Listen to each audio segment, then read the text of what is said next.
Hey everybody, welcome back to my Python 3 for Beginners tutorial series.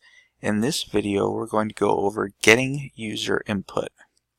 So in order to get user input, it's very simple, and there's basically just a function called input. So if I put print, please enter your, oops, I can't spell, your name. I put a colon there. It doesn't have to be a colon. I'm just doing that it could be anything. You can leave it blank or whatever. I'm just going to put a colon there. And then I can go here, name equals input. And basically what I'm doing is I'm making name a variable like I normally would.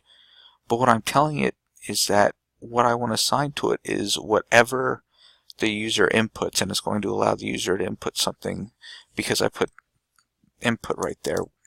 And make sure you have the parentheses after input to let it know that it's the input function that you're running, and it's a built-in function with Python.